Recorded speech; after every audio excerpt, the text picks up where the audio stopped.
warahmatullahi wabarakatuh. Perkenalkan, nama saya Raden Dayman Putra. Di sini saya akan menyampaikan hasil presentasi makalah saya yang berjudul tentang struktur program kurikulum.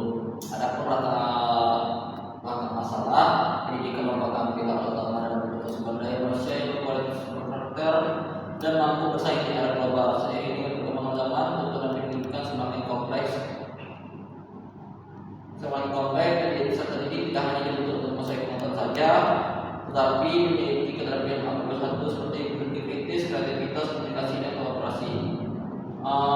Masalah prinsip dasar dan tujuan kurikulum merdeka, bagaimana konsep sektor learning, pembelajaran diferensiasi dan pembelajaran kontekstual dalam kurikulum merdeka, apa pengertian dan penerapan strategi didik, bagaimana pelaksanaan implementasi kurikulum merdeka dalam pembelajaran, apa kelebihan dan kekurangan kurikulum merdeka, bagaimana penerapan keterampilan administrasi AC dalam kurikulum merdeka, apa keterkaitan kurikulum merdeka dengan berbagai karakter dan kompetensi siswa. Ada petunjuk penulisan yang pertama itu menjelaskan prinsip dasar dan tujuan kurikulum merdeka, mendefinisikan konsep serta dan sektor learning, diferensiasi dan pembelajaran kontekstual, menguraikan pengertian serta penerapan strategi didik, menganalisis kelebihan dan kekurangan kurikulum merdeka, menguraikan penerapan keterampilan atau satu kecil dalam kurikulum merdeka, menunjukkan terkaitan kurikulum merdeka dengan karakter dan kompetensi siswa, menganalisis kelebihan dan kekurangan kurikulum merdeka.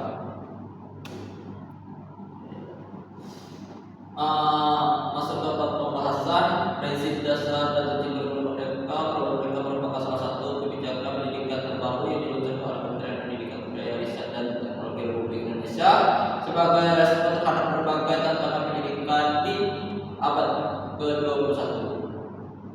Terus konsep dasar dan sektor learning, paradigma pendidikan kemudian menunjukkan kepada pentingnya penempatan peserta didik sebagai objek utama dalam proses belajar. Hal ini dikenal dengan istilah standar sektor learning atau SCL. Pembelajaran berpusat pada siswa. Dalam pendekatan ini siswa tidak lagi dianggap sebagai objek pasif yang hanya menerima saja dari guru, melainkan sebagai individu yang akan membangun pengetahuan dan sikap sebagai interaksi dengan lingkungan belajar.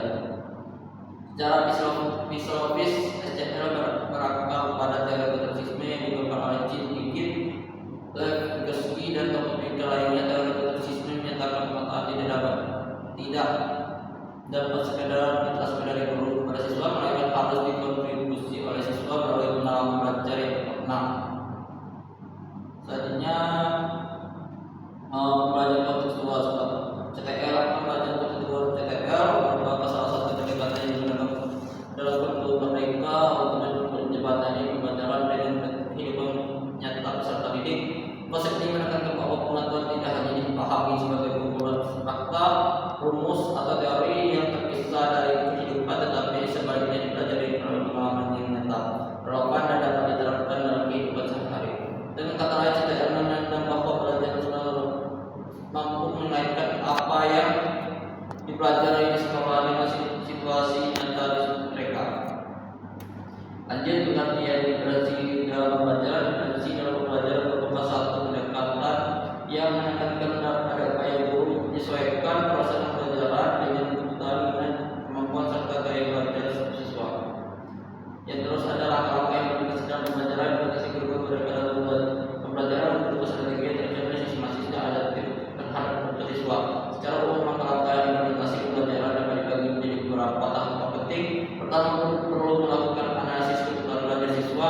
Analisis mencakup identifikasi minat, kemampuan, gaya belajar serta tantangan yang dihadapi setiap peserta didik. Dengan pemetaan yang jelas, guru dapat menemukan indikator belajar yang tepat sesuai dengan prinsip diferensi. Langkah kedua yaitu perencanaan pembelajaran yang bersifat. Langkah ketiga yaitu pembelajaran yang berfokus pada siswa.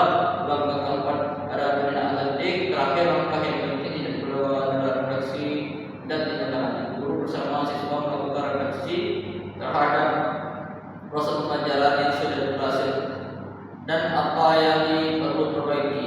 Dari hasil refleksi tersebut, guru dapat menyusun strategi tidak lanjut berupa perbaikan metode mengajar, pembimbingan tambahan atau modifikasi kegiatan belajar agar Dengan mengikuti langkah-langkah tersebut, pembelajaran dalam guru mereka dapat berjalan lebih bermakna, menyenangkan, serta benar-benar memberi ruang bagi tumbuhnya kompetisi dan kreatif secara utuh. Baik, itulah hasil presentasi saya.